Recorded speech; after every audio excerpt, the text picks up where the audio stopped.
All praises to the Most High God of Abraham, Isaac, and Jacob, and peace to everyone joining me on this program. This is the Fountain of Israel's Bible Studies program, and as always, it's an honor for me to stand before you on the Lord's holy Sabbath day. Now, with that, we're going to be talking about tough love. We're going to be talking about the Bible's tough love. But before I get started, let me go ahead and thank everyone who has been supporting the ministry. Appreciate it. Everything counts. Everything helps towards, keeping the ministry going and getting the things that's needed so that we can get out this word. Thank you for joining, and Shabbat Shalom, one and all. Also, while you're at it, go ahead and hit that notification bell, like, share, subscribe, and we will go ahead and get started. Thank you, guys. Thank you. So we're going to go ahead and talk about, the Bible's tough love. Sometimes we think, things that that we have to deliver things or say everything in the most just soft and kind and gentle. And yeah, that's fine. That's good. That's good. I mean, it depends. It's time and a place. But then there's also a time and a place for tough love. Would you not agree? Would you not agree with that? That sometimes it's good that it is good to deliver some tough love, because sometimes people receive a message differently. Okay, so sometimes we have to do what we have to do in tough love. Now, with that, let's go ahead and jump over to Romans. This time I'll be reading out of the King James, if you will. Let's go to Romans 13. Okay, so Romans 13. And when we get there, we're going to read 8 through 10. Now, Romans 13. Now, I like going here because it's like, it's fun. It's funny because I've been doing this for a number of years, and a lot of times I get a lot of, Sunday Christians, and they believe that you don't have to do anything. It's just easy believism. You don't have to keep the law. You don't have to do any of these type of things. And I'm like, I just love to come here, and it flies in the face. You could just see, when they're not aware that it's right here, you could just see the cognitive dissonance in their face. You could just see and then they figure out, they scramble, they scramble. Now, some of them do know, some of them know what's in there, and they already have a canned answer for it already, right? To just kind of ignore, what it actually is saying, because Paul actually did teach the law. He actually did teach that we should keep the law, okay? But you know how that goes. So let's go. 13, we're going to start at verse 8. Verse 8 says this: "Oh, no man anything but to love one another, for he that loveth another has fulfilled the law." And a lot of times they want to stop right there. But they don't want to ask, well, what does it mean? How have you fulfilled the law, and how is loving, what does it look like, to love my neighbor, to do that? Like what does that look like, right? And so if you said 9, you could say, this is how you do it, right? You could say that, right? 9, it says, "For this, thou shalt not commit adultery, thou shalt not kill, thou shalt not steal, thou shalt not bear false witness, thou shalt not covet. And if there be any other commandment, it is briefly comprehended in this saying, namely, thou shalt love thy neighbor as thyself." Now, if you've been following the ministry any period of time, you know that we go over the law, we talk about the law, we teach the law, right? And so we know that there are other commandments, like he said, like he alluded to, right? It's called the whole Torah. So there are other commandments and things like that. But they want to pretend that, well, we don't have to do anything, that it is briefly summed up and everything. I mean, just because something is summed up, that doesn't mean the details have gone away, right? It is summed up. See, and I say that because the all too familiar refrain is when they say, well, the New Testament doesn't mention this law, doesn't mention that law, doesn't. Okay, so why would it retell all of the other law? I speak to them that know the law, right? Why would it have to retell every single law found in Torah? It's not going to do that. Now, it will encompass it if it says, law of Moses, or if it says like in Acts, and Moses taught in the synagogue every Sabbath day. Okay, so we know what's going to come out in that. So, but a lot of them try to be slick, right? But this is tough love. You have to tell them like it is. You just got to tell them, look, brother or sister, I'm sorry you feel that way. But I don't care if you run Old Testament, New Testament, whatever, you cannot get around it. Okay, it stands. Now, whether or not you keep it, that's a different story. But whether or not it stands, I'm telling you, it stands. And that's just how it is. Period. But they don't want to hear it. They do not want to hear it. But he read all this here. And what we're doing, let's see, did I read 10? Oh, there it is. Yeah. Love worketh no ill to his neighbor. Therefore, love is the fulfillment of the law. Now, guys, before we get in there and get any further, do me a big favor, because I wanted to be a little bit more participatory, right? Go ahead and participate. When you hear the scriptures said out, announced to you, when I tell you what it is, and we read it and you see it, put it in the comment section, put it in the chat. Put it in the comment and just boom, boom, boom, boom. Why? Because there's more participation, and the people who are just not joining right now, they can catch up. They can just look at the chat. Okay, what did they read already? That kind of thing, right? If they're not here on time. So if you do me that big favor, that'd be great. Yes, and most of the time, as you can see, as you go through our channel, most of the time the scriptures are right there in the description box, right? But sometimes when you're looking at it live, when you're looking at it as it drops or whatever, it may not be right there or accessible, right? So let's go ahead and look at it real quick. All right, we're going to go over to Leviticus, because a lot of times they keep thinking that this is like a brand new, the new commandment. All you got to do is just, love your neighbor as thyself. That's it. That's the new law. That's the New Testament law. And then you have to break the bad news to them and say, this is not, that's not new, right? Paul got that from the Old Testament, right? That comes right out of Torah, right? And so you take them over here to Leviticus 19, and we're going to read 17 and 18, right? And it says, what? Thou shalt not hate thy brother in thine heart. Thou shalt in any wise rebuke thy neighbor, right? And not suffer sin upon him. So there's the tough love part, right? There's the tough love part. You want to rebuke your neighbor, right? Then in 18 it says, thou shalt not avenge, nor bear any grudge against the children of thy people, but thou shalt love thy neighbor as thyself. I am the Lord. So where's new? There's no new. They even think, love God with all thy heart, might, soul, body. They say all that, right? And they think that's new. But we know that's in Deuteronomy. It says, love, you shall love thy God with all thy heart, mind, and soul.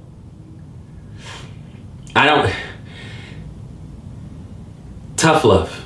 You just have to tell them. You just have to tell them like it is. It is what it is. I know they want to get around it. I know that. I realize it. I know. But let's not twist the scriptures just to make someone feel better, to make them comfortable in doing whatever it is that they're trying to do, which is get around the law.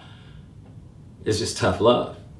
Now, again, you guys know my delivery. It just depends, right? It just depends. It depends on who I'm talking to, how I deliver it. I talk to someone who knows better. I'm going to be a lot more firm. I'm going to give a lot more pushback against someone who claims to know. Someone who does not know, be a little more patient. A little bit more patient. But brothers and sisters, man, some of these people, they just cannot take some tough love. And that's just how it is. They just cannot take it. Let's continue over in Ecclesiastes. Okay. Let's go over to Ecclesiastes, and we're going to go to chapter 7 in Ecclesiastes. Okay. And when we do chapter 7, I'm going to read one verse, 5. And it says, it is better to hear the rebuke of the wise than for a man to hear the song of fools, right? The rebuke of the wise, like, hey, man, you know better than this, right? Because it can get you back on the right path.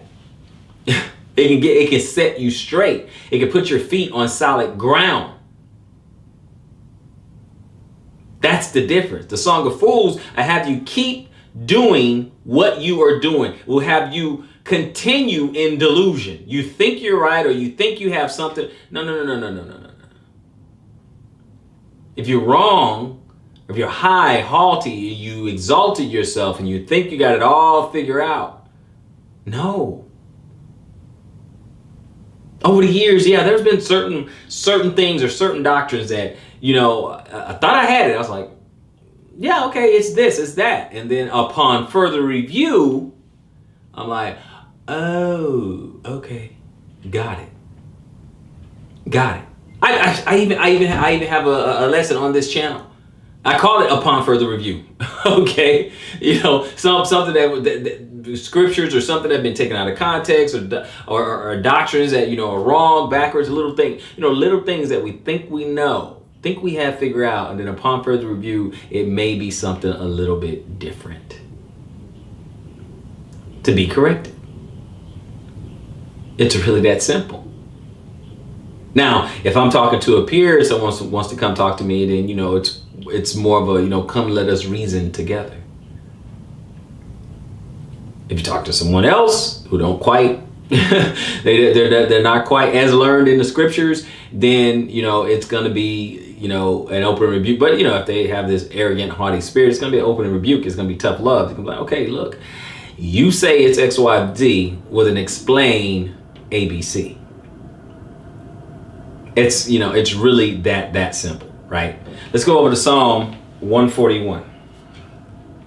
Okay, let's go over to Psalm or Tehillim 141.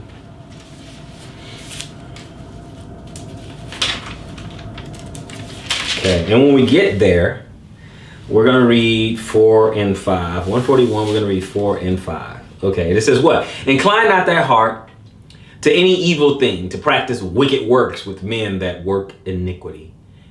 And let me not eat of their dainties, which is like a delicacy, right? Don't eat of their delicacies, okay? So don't go hang out with a den of thieves and, a bunch of wicked men, and then when they celebrate and relax and all, don't join into that, right? Just don't do it, right? And in verse 5 it said, let the righteous smite me. Okay, smite means hit, right? Strike, right? So he said, let the righteous strike me. It shall be a kindness. See, it's one of those things where you have to tell that butter muffin, you got to give him a couple of elbows and say, look, man, you know better than this. What are you doing? Come here. Let me talk. Get this elbow right quick. You know what I'm saying? That's tough love. That's tough love. You guys know what I'm saying, okay? But it's the thing is, if it's righteous, if a righteous person have that rebuke, that's okay. That's like, okay, all right, my brother's trying to get me back on the right path, want me to walk in righteousness, want me to inherit the kingdom, okay? You know what I'm saying? It's like, if you think about it, it's kind of like, think about a sports coach, right? Think about it like a football coach or something like that. He's all in your face. He's getting after you. He's pushing you. And sometimes he gets you uncomfortable. Coaches get you out of your comfort zone, right? So what if a person in this walk, what if I'm getting you out of your comfort zone and you just fall into the kingdom because I just made you uncomfortable? Tough love. Is that tough love okay? Is that okay? Or what if I rock you to sleep being really nice and gentle and passive and docile, and I entreat you with softness, and brother, why can't we just work together? Why the Most High really wants the best for you, and he understands. I mean, if you don't want, he knows this Torah is a little too much. He knows that, and he understands your heart. He gets it. So don't worry about it. It's just about love. It's just about love. Do you believe? Do you believe? And then what? At that point, I might as well sing you a Jodeci song. Do you believe in love? Right at this point. I mean, come on. I can be nice and it'll send you right to the flames. Or I can have tough love and say, look, man, if you don't straighten this out, the life after this, you are not going to want. This is not what you want. What's promised after this, if you don't walk in righteousness, if you're not found in the Lamb's Book of Life, it's over. Period. What's waiting on the other side, if you are in the wrong resurrection, there is no coming back.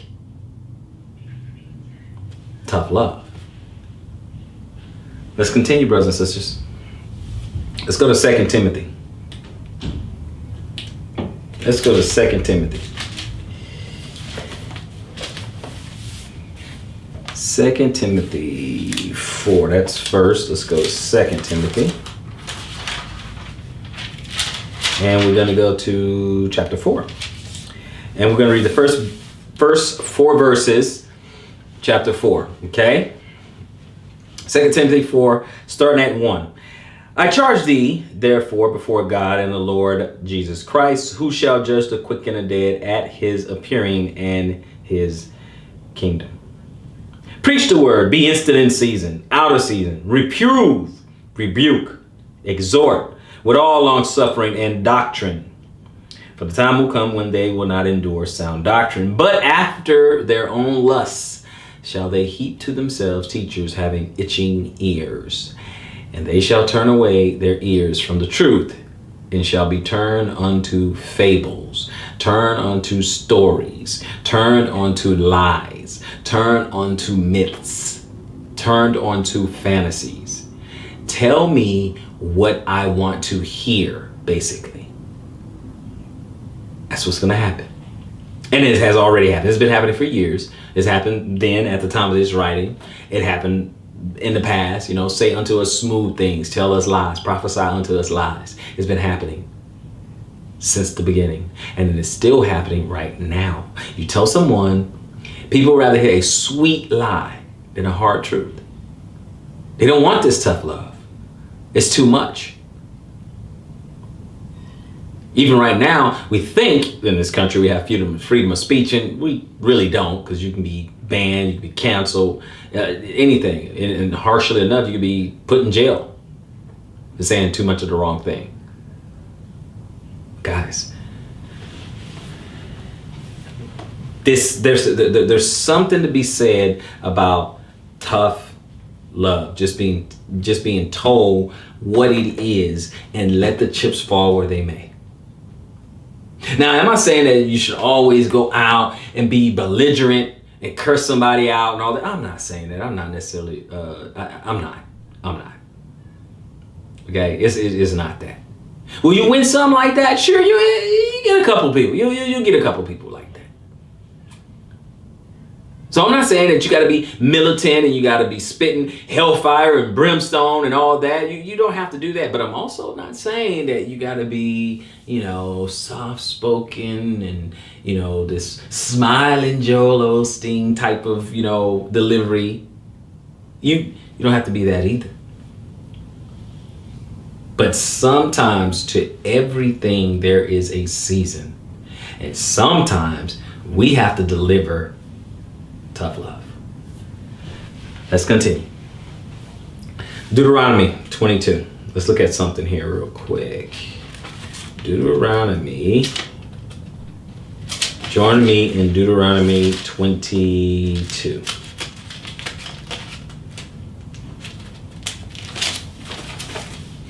And when I get to Deuteronomy 22, I'm going to start at 13.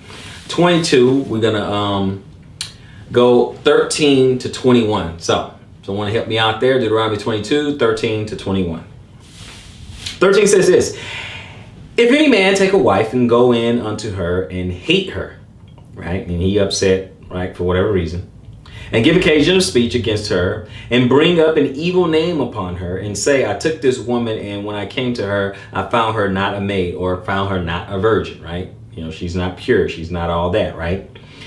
And then shall the father of the damsel and her mother take and bring forth the token of the damsel's virginity unto the elders of the city in the gate. Now, the token of virginity in that time was something like, you can say like a napkin of sorts. And it will be placed under her. So when her hymen was broken, then you have evidence that she was a virgin. Okay, so the mother and father took a token because you took a deal. The reason I did that, okay, for those who think it's like archaic or something like that, this really isn't. The reason you do that is because you have to pay a bride price, right? And in this case, you're paying the price for a virgin. So you want a virgin because that's the price you're paying. Okay, there's no price for someone who been defiled, right? But there is a virgin, there is a bride price right there, right, that you want to pay, and you want to make sure you're getting what you paid for, right? So, and it says, well, then shall the father of the damsel and the mother take and bring forth the token of the damsel's virginity unto the elders of the city in the gate. And the damsel's father shall say unto the elders, I gave my daughter unto this man to wife, and he hated her. Right? He's talking trash, basically. He's doing her dirty. And lo, he has given occasion of speech against her. So he's talking trash, saying, I found her not a maid. Like she was, he's basically trying to say, she's a 304 or something like that, right? Or at least she's not a virgin. And yet these are the tokens of my daughter's virginity, and they shall spread the cloth before the elders of the city. See, they spread the cloth. See, look, she was a virgin when I gave her to her. And the elders of that city shall take the man and chastise him. Look up what chastise is, okay? Okay, it can be verbal, but it can also be physical. Just look it up, okay? Look it up in your Strongs. All right, and then it says, and they shall immerse him in 100 shekels of silver and give them unto the father of the damsel, because he had brought up an evil name upon a virgin of Israel, and she shall be his wife, and he may not put her away all his days. So he talked all that trash. He paid a bride price. Now more money's been heaped on the father because he tried to, have a bad name. And notice that she still becomes his wife. Okay, so no, that's your wife now. Okay, she's with you. And what I think a lot of people don't understand is that the Most High want the daughters of Zion to be covered, to be with a husband. But notice they rebuke him. Notice they chastise him and say, "Hey, man, hey, hold on. You can't wait. What? After they bring that token of, the token of her virginity or whatever, because the father and the mother, they say, whoa. He's talking about she's not a virgin. Woom. Here's our proof. She was a virgin when we gave her to her. And so the elders looking at it and they like, okay. Hey man, come here. Come here. She's a virgin. You keep her. Now he's gonna get some more money. Tough love. Okay? Tough love. That's just how it is. That is how it is. Okay? So I'm going to read up to 21, okay? He can't put her away all his days, verse 20. But if this thing be true, and the tokens of her virginity be not found for the damsel, then they shall bring out the damsel to the door of her father's house, and the men of her city shall stone her with stones, that she die, because she has wrought folly in Israel, to play the whore in her father's house. So shall thou put evil away from among you. Tough love. See, purity. Purity was important even in that day. Purity is still important today. You just don't get it. You just don't get much of it. But you see, it is very, very important. There's a time where women had to keep themselves, because that's your purity was the highest value, the highest value. Oh, this is not right. This is archaic. No. See, the Most High want his women, his daughters, to be covered from cradle to grave. You're a little girl becoming a young woman, learning how to be a wife and a mother in your father's house. Then you actually become a wife and a mother until you die. Or if you end up being like a widow, you might get another husband along the way, should the Most High bless you with that. Or if you're just an elderly woman, you're basically a senior or something like that, then Israel is charged with taking care of the elders, the elderly. But he wants the daughters to be taken care of the whole way through. That's just a quick aside for those who think it's just something, archaic, it's not right, it's just old school. The day's coming that a lot of people are gonna wish it was like that again. That's another lesson. Let's continue. We're going to go over to Joshua. Let's go to the very next book, right? Joshua. And we're going to go to chapter 7. We're going to move around, but I'll tell you where we're going to be reading, right? So Joshua, chapter 7. I'm going to read 1, jump to 5. I'm going to read 1, then read 5 through 6, and we'll jump around a little bit more. Okay, so chapter 7. 1, then I'm jump to 5. It says, but the children of Israel committed a trespass in the cursed thing. For Achan, the son of Carmi, and the son of Zabdi, the son of Zerah, and the tribe of Judah, took the accursed thing, and the anger of the Lord was kindled against the children of Israel. Now we're going to drop down to 5 and 6. Okay, 5 says this.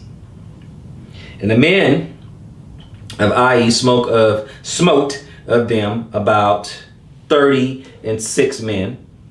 For they, I'm sorry, I can't, right there. Okay. So for they chased them from before the gate, even unto Shebarim, and smote them in the going down. Wherefore the hearts of the people melted and became as water.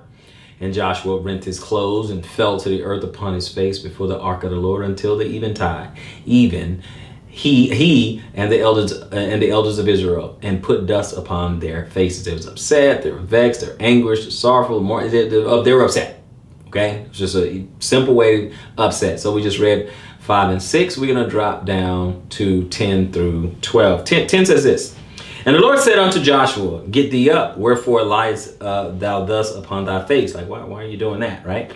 Israel has sinned, and they have also transgressed my covenant, which I command them. For they have even taken of the accursed thing, and have also stolen and dissembled also. And they have put it even among their own stuff, right? So all these accursed, abominable type things, they're hiding it and just keeping it and all that, right? And Joshua's upset that they're doing that, right?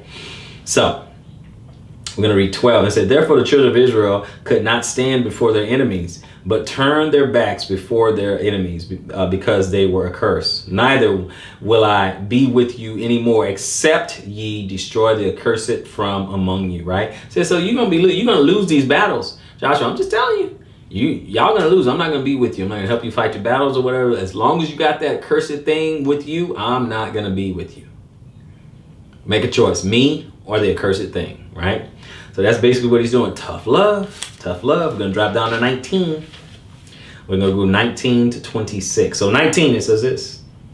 And Joshua said unto Achan, my son, give, I pray thee, glory to the Lord God of Israel, and make confession unto him, and tell me now what thou hast done. Hide it not from me. Hide it not from me. And Achan answered Joshua and said, indeed, I have sinned against the Lord God of Israel, and thus have I done. When I saw among the spoils a goodly Babylonish garment in 200 shekels of silver, and a wedge of gold of 50 shekels weight, then I coveted it and took them, and behold, they are hid in the earth in the midst of my tent, and the silver is under it. Right. So he said, this is where I hid it. I buried it in my tent. So Joshua sent messengers, and they ran unto the tent, and behold, it was hid in his tent, and the silver under it. And they took them out of the midst of the tent, and brought them unto Joshua and unto all the children of Israel, and laid them out before the Lord. And Joshua and all of Israel with him took Achan the son of Zerah, and the silver, and the garments, and the wedge of gold, and his sons, and his daughters, and his oxen, and his ass, and his sheep, and his tent, and all that he had. And they brought them unto the valley of Achor. And Joshua said, why hast thou troubled us? Why y'all got us in this much trouble? See what you did, right? And the Lord shall trouble thee this day. And all of Israel stoned him with stones, and burned them with fire after they had stoned them with stones. And they raised over him a great heap of stones unto this day.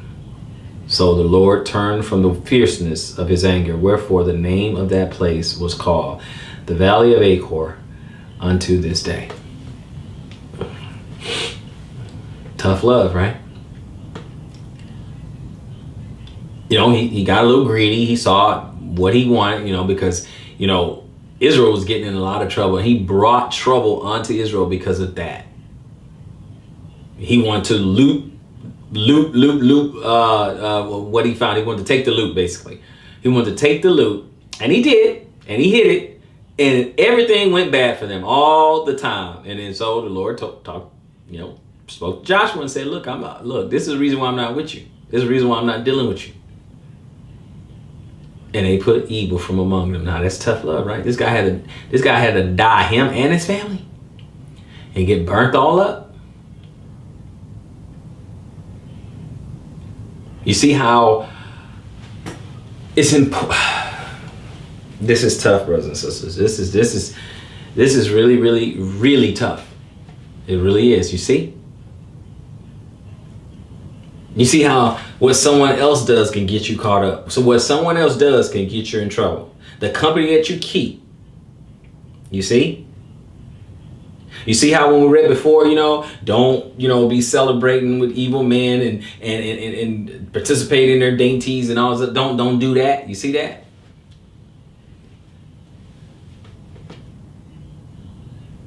Corrupt company could, you know what? You guys should get it, okay? You should get it. You should get it. You shouldn't have. I shouldn't have to butcher a metaphor for you to get it, okay? So we're gonna go ahead and keep it going, okay? We're gonna keep it going. Let's go on over to the New Testament, Matthew 16. We're gonna go to Matthew 16 now. Let's go to the New Testament.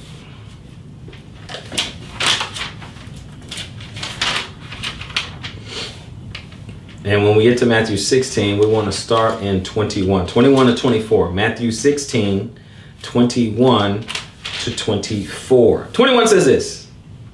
And from that time forth began Jesus to show unto his disciples how that he must go unto Jerusalem and suffer many things of the elders and chiefs, priests, and scribes, and be killed and be raised again the third day. And then Peter took him and began to rebuke him, saying, Be it far from thee, Lord. This shall not be unto thee. But he turned and said unto Peter, Get thee behind me, Satan. Thou art an offense unto me. For thou savorest not the things that be of God, but those that be of men. Then said Jesus unto his disciples, If any man will come after me, let him deny himself and take up his cross and follow me.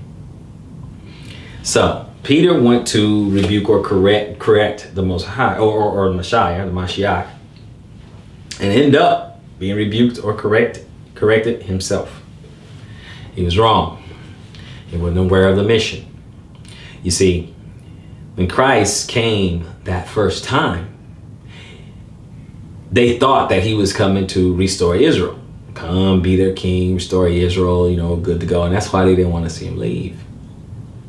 But that visit, that wasn't the mission. That wasn't what that was for. And so they were confused at this fact. They were confused. And so he got rebuked. Tough love. Tough love, brothers and sisters. And this is from Peter, a disciple who's with him 3.5 years. And he got rebuked. Tough love. Let's keep it moving. We're still in Matthew. We're just going to go up a couple chapters. Matthew 18. You guys want to put that down there. Matthew 18. We're going to start at 21. Matthew 18. We're going to start at 21. And we'll jump around a little bit.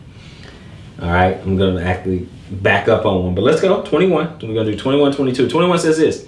Then came Peter to him and said, Lord, how oft shall my brother sin against me and I forgive him? Till 7 times? And Jesus said unto him, I say not unto thee until 7 times, but until 70 times 7. Boy, that's rough.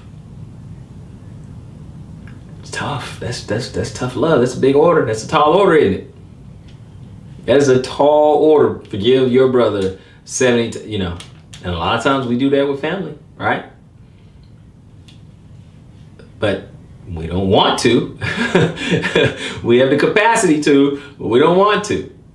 But it's tough love. So we're going to go back a little bit. We're going to go back. Let's go to 15. We're going to do 15 through 17, if you will.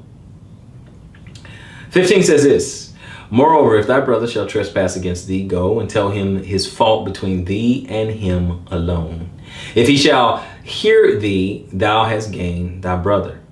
But if he will not hear thee, then take with thee 1 or 2 more, that in the mouth of 2 or 3 witnesses every word may be established, right? And if he shall neglect to hear them, tell it to the church. But if he neglect to hear the church, let him be unto thee as a heathen man and a publican or tax collector, right? Verily I say unto you, whatsoever ye shall bind on earth shall be bound in heaven, and whatsoever ye shall loose on earth shall be loosed in heaven. Okay, but we just want 17, right? We just want up to 17, 15 to 17. Okay, so you understand something goes wrong, you can go ahead and tell that person. Go tell your brother, your sister, right? You go there and tell them. They don't want to hear that, then you bring a couple of witnesses, right? So it's not a he said, she said thing, right? and verify what you said, what they said, stuff like that. They don't want to hear that. Okay, then let's bring it to the church. Now, a lot of us don't even go through all these steps. Now, but I'm saying we should go through these steps. A lot of us don't even go through these steps. We get enough feelings, we get upset, we get triggered, and I say we're ready to cut people off. Okay. But I'm giving you the biblical solution. This is the biblical solution. Now, if they don't want to hear the church and you're saying, look, man, this person wronged me, this person disrespected me, this person did whatever the case may be. Okay. And then they don't want to hear the church, they don't want to hear the church trying to, straighten it out, the pastors, the elders or whatever, then hey, treat them like, disown them, get away from them, separate yourself from them and just treat them like, hey, like you don't even know them anymore. It's what the Bible says. You just treat them like you don't even know them anymore. Okay? You just go from there. So let's continue. 1 Corinthians. It's tough love, but hey, that's the prescription. Sometimes that's exactly what the doctor ordered, right? So 1 Corinthians, we're going to go chapter 5. We're going to start the first 3 verses, then we'll move around. We're going to do verse 1 through 3, and then we'll do 9 through 13 of 1 Corinthians chapter 5. First 3 verses, it says, it is reported commonly that there is fornication among you, and such fornication as not so much as named among the Gentiles, that one should have his father's wife. This is crazy. This is absolutely crazy. Right? So it says in verse 2, it says, and you are puffed up and have not rather mourned that he that has done this deed might be taken away from among you, right? This person needs to go, need to be deleted, right? For I verily, as absent in the body, but present in spirit, have judged already. And though I were present concerning him that has so done this deed, right? So he basically saying, man, this is a crying shame that this is even happening. How could this grown man sleep with his father's wife? This is asinine. This is ridiculous. This is repugnant, repulsive, disgusting, vile. Think you guys get the point? Drop down to 9. We're going to go 9 to 13. It says, I wrote unto you in this epistle not to company with fornicators, yet not altogether with the fornication of this world, or with the covetousness, or extortioners, or with idolators, for then must ye needs go out of the world. But now I have written unto you not to keep company, if any man that is called a brother be a fornicator, or covetous, or idolater, or a railer, or a drunkard, or an extortioner, which such a one know not to eat. Don't hang out with them. Don't be with them. It's not cool. You don't want to be around them. Get away from them, right? 12. For what have I to do to judge them also that are without? Like those who are not in this faith, in this truth, in this family, you can't judge them. Do not ye judge them that are within. Don't we judge those who are with us? But them that are without, God judgeth. Therefore, put away from among yourselves that wicked person. If someone is without, outside the congregation, outside the assembly, outside the law, outside, let God take care of it. But for you, you put them away from you. You get away from them. This is what he's saying. Tough love, brothers and sisters. But hey, it has to be done. Let's go to 1 Timothy.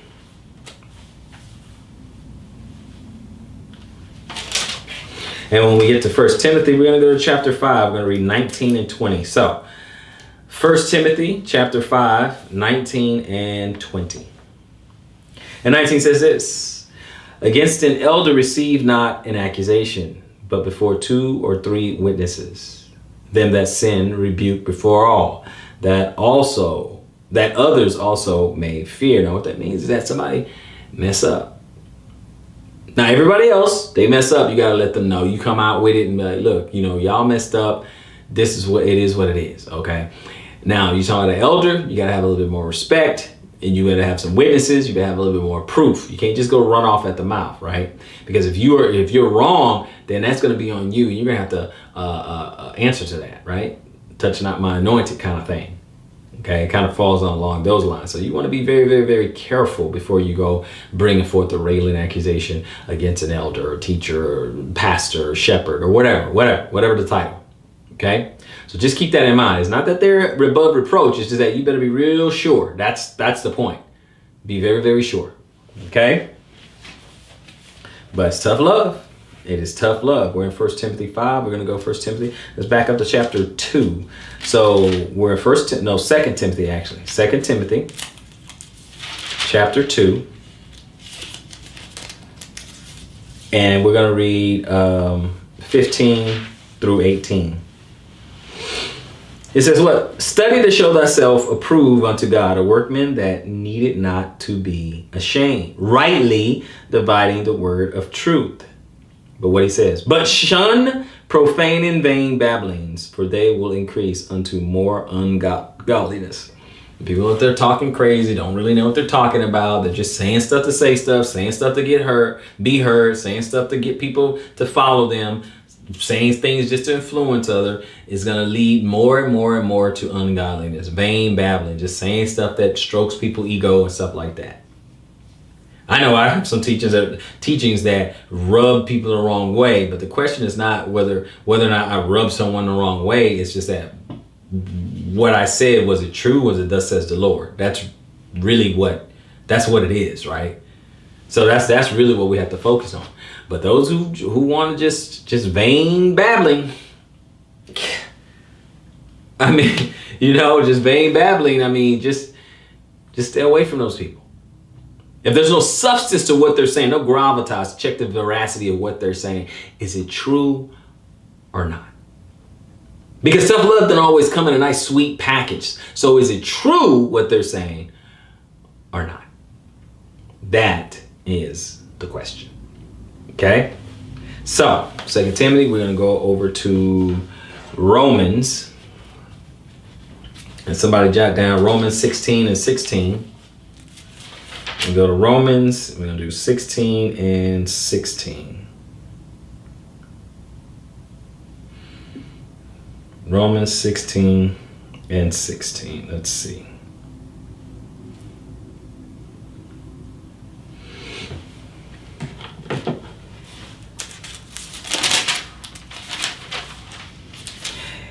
And we're going to read through 19. But 16 says this. Salute one another with a holy kiss. The churches of Christ salute you.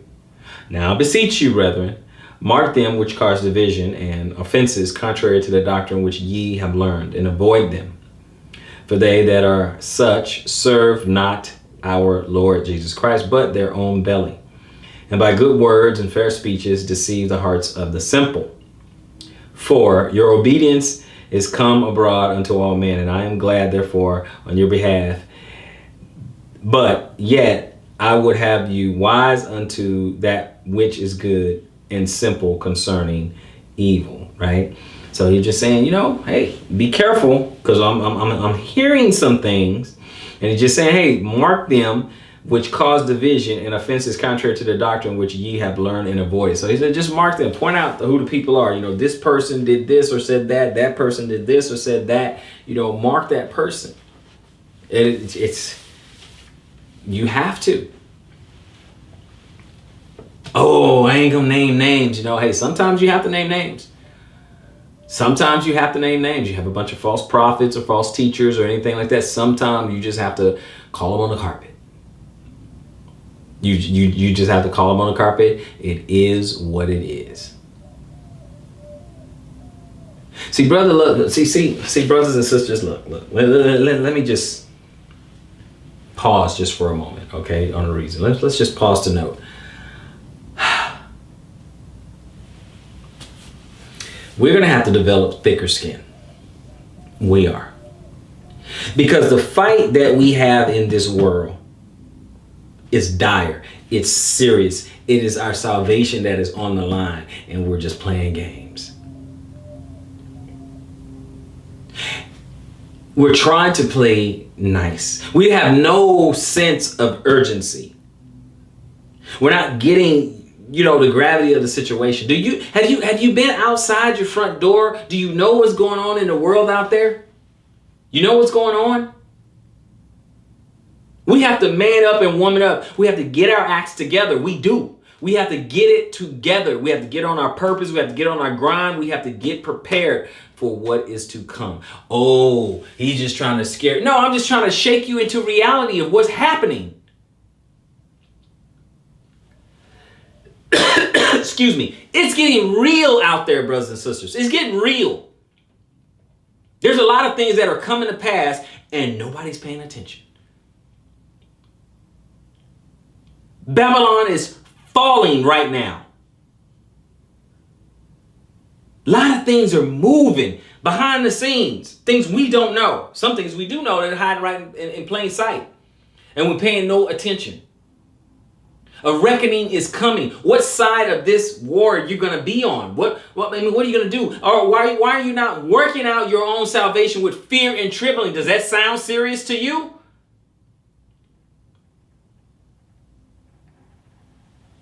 Do you have any idea what's coming? What's on the horizon? Do you have any idea what is at stake? Are you thinking about that a bit? Your own soul salvation. Do you understand that you just might witness some real atrocities out here? You just may witness things that you may have never thought you would see in all your days. So we're going to have some thicker skin when it comes to matters of the truth, matters of doctrine. We're going to have to endure sound doctrine. We're going to have to endure tough love.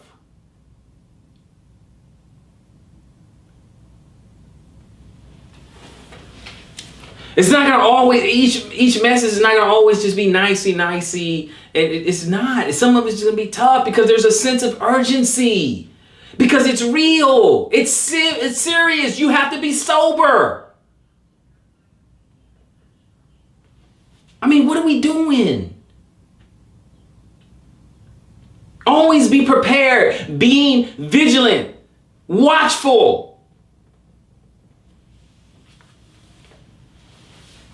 Evil can creep into your home. It can come through your computer. It can come through the television. It can come through your front door. It can come in through your children. If they're being, out in the world, educated in the world, and they can bring it right into the home. You just never know how vigilant you have to be.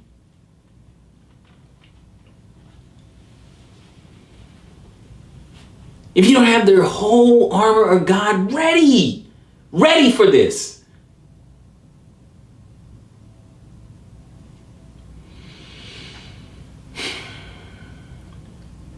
I don't know how else to, I don't know how else to explain this to you. I don't. I could be soft-spoken.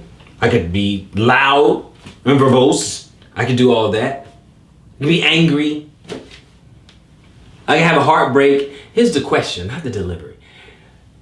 Is it getting in? Are you understanding?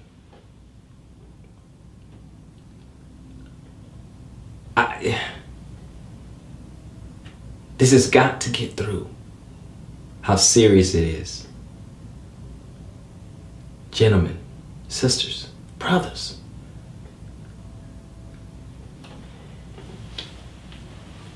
We have to grab hold and hold fast to that which is good. If you want to be prepared for a tough world out there, what's coming,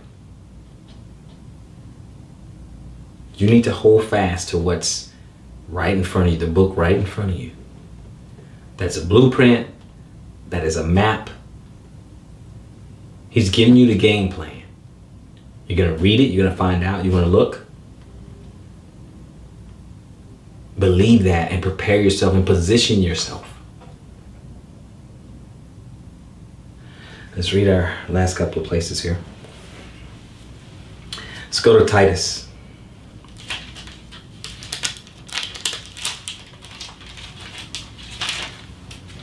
Okay, we're going to go to Titus. And in the first chapter, we're going to read 10 through 13. 10 10 says this, for there are many unruly and vain talkers and deceivers, especially they of the circumcision, especially some of our own people. Right? One of themselves, even a prophet of their own, said, the Cretians are always liars, evil beasts, slow bellies. The witness is true. Wherefore, rebuke them sharply, that they may be sound in the faith. So he said, you know what? You gotta call them on the carpet sharply, that they may be sound in the faith. He said, yeah, it's true. They are like that. And I'm telling you, you mark them, point them out, rebuke them sharply. Nah, we're not trying to hear that. You're wrong. Nope, you're dead wrong. You rebuke them sharply. As a matter of fact, if you keep talking about that, you can go somewhere else with that. Rebuke them sharply. Tough love. Sometimes you gotta love somebody enough to tell the truth. You gotta love them enough to tell the truth. All right. We're gonna go to our last place. Let's go to Proverbs 27.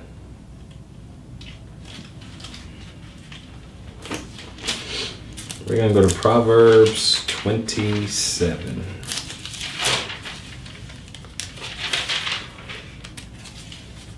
Right? And then when we get to 27, we'll read 5 and 6. And it's really pretty much sums it up, brothers and sisters. Open rebuke is better than secret love. Open rebuke is better than secret love. 6.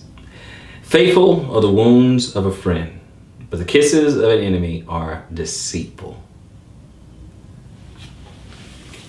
See, if I correct you, it's because I love you. If I correct you, even if I rebuke you sharply, even if we have a counseling session, if we're on the phone, and I'm saying, no, according to the scriptures, you're dead wrong. You can't do that. That's not right, brother. That no. You are wrong for that. It's because I want you to be righteous. It's because I want you to make it to the kingdom. But the enemy will tell you the opposite, because he doesn't care about your salvation. He doesn't care what happens to you. Care nothing about you or what happens or none of that. Don't care about none of that. Just tell you what you want to hear. And that's the difference. It's telling you what you want to hear versus telling you what you need to hear. What you need to hear might sound like tough love. Because that's what happens to some people. Some people who they're not going to change their mind. They're not. So sometimes they're not looking for an answer. Sometimes they're looking for confirmation. I get calls all the time. I get emails, things like that. And sometimes they're not looking for an answer. They want confirmation. Here's what I'm thinking. Do you agree with it? Now, will they say it like that? Not really. Not really. But they're looking for confirmation. They're looking for agreement, right? They've already made their mind up. And if I don't say what they want, then there's something wrong with me. Period. I mean, that's how it goes. I mean, sometimes I may even ask, I'm like, okay, do you want confirmation or you want truth? Now, sometimes I do agree. I'm like, no, you're right. You're on the right track. That's it. That's about right. But if I'm looking, compare what you're talking about versus what thus says the Most High, I got to go with Most High. So if you're off, I got to tell you that. But open rebuke is basically tough love. It's tough love, brothers and sisters. Excuse me.